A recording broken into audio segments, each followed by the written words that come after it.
नमस्कार. बरेच जणांना हा एक विशेषतः मधुमेह रुग्णांमध्ये बऱ्याच वेळा त्यांनी रिपोर्ट्स काढल्यानंतर फास्टिंग शुगर जास्त असते आणि पोस्ट पेंडियल शुगर कमी असते.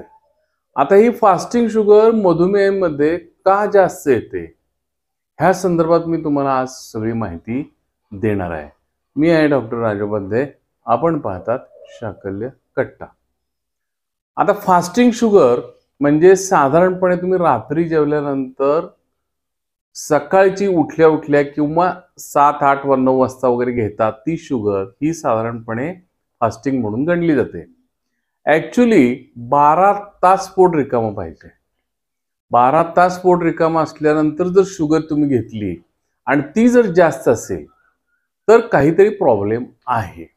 आता तो काय प्रॉब्लेम असू शकतो किंवा कशामुळे असं असू शकतं हे जरा थोडंसं आपण त्याची कारणं आणि त्याच्यावरचा उपाय आपण बघणार आहोत.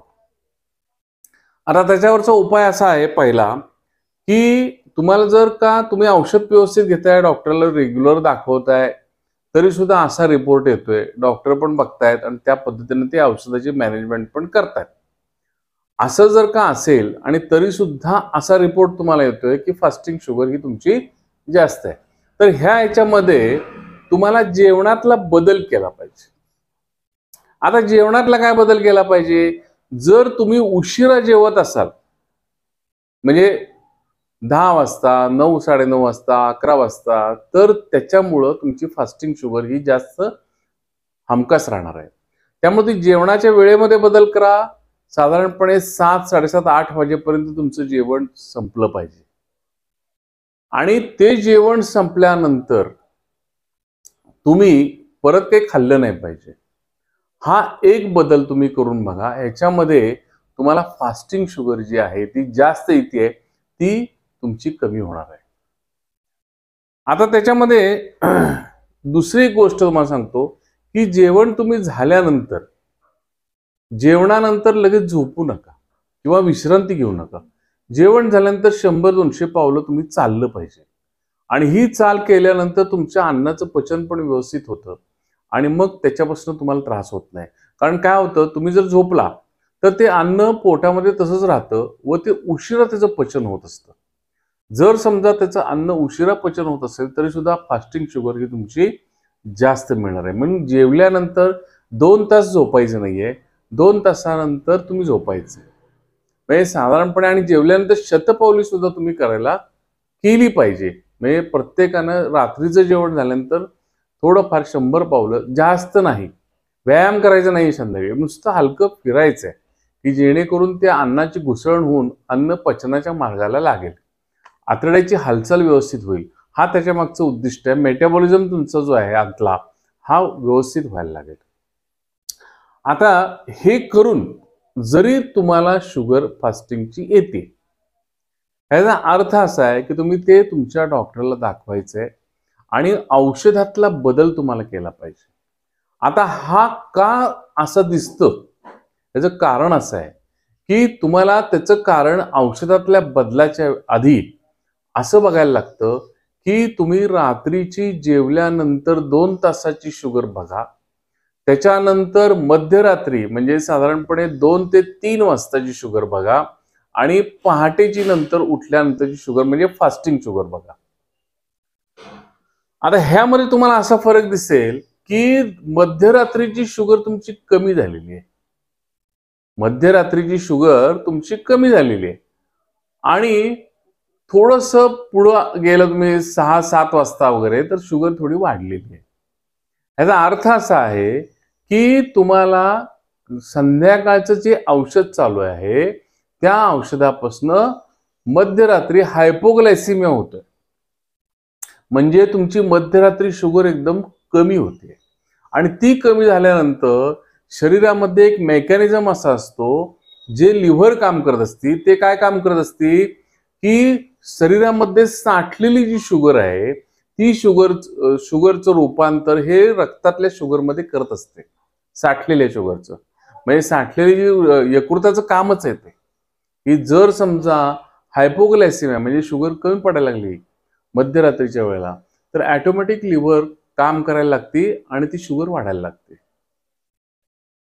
तो एक प्रकार आहे. म्हणजे एखाद्या वेळेला डोस हा तुमचा जास्त सुद्धा होण्याची शक्यता, संध्याकाळचा डोस जर जास्त झालेला असेल आणि तुम्हाला मध्यरात्रीच्या वेळेला शुगर तुमची डाऊन असेल आणि नंतर फास्टिंगची तुमची येत असेल जास्त, तर ते कारण आणि तो बदल डॉक्टरांना तुम्ही सूचित केला पाहिजे. आता मध्यरात्री तुम्ही कसं ब्लड सॅम्पल देणार किंवा काय करणार, तर तुमच्याकडं ते ॲक्यूचेक नावाचं एक मशीन असतं किंवा कुठलंही तत्सम, त्या मशीनवर तुम्ही रात्रीच्या वेळेला शुगर बघू शकता. घड्याळ लावून आपलं गजर लावून घड्याळ गजर लावायचा आणि त्यावेळेला उठायचं आणि त्यावेळेस शुगर बघायची. अशा 3 वेळची शुगर तुम्ही घरातल्या घरात बघू शकता. ते मशीन बाजारात मिळतं, सोपं आहे. बरेच जणांचं काय होतं, बरेच पेशंट आमच्याकडे येतात, ते मशीन काही जणांना ऑपरेट करता येत नाही.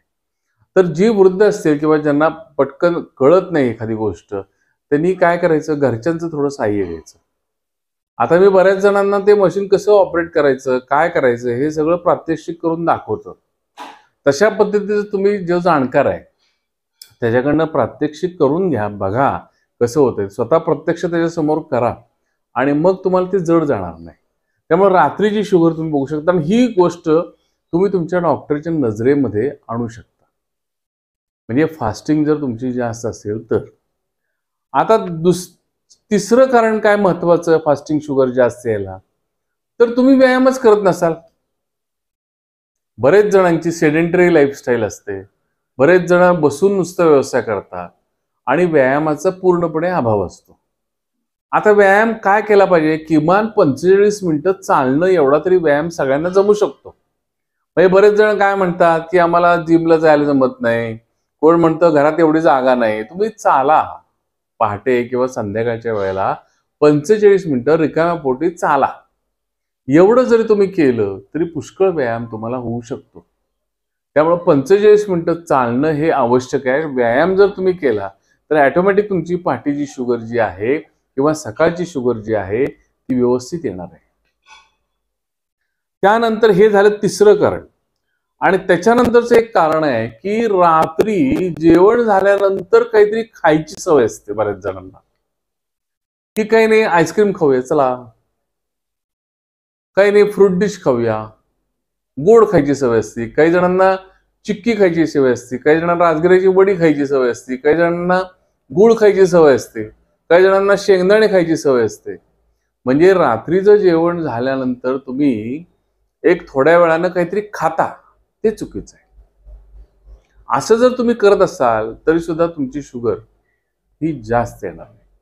किंवा संध्याकाळचं जेवण तुम्ही लवकर जेवला आणि झोपता वेळी तुम्ही दूध पिलं,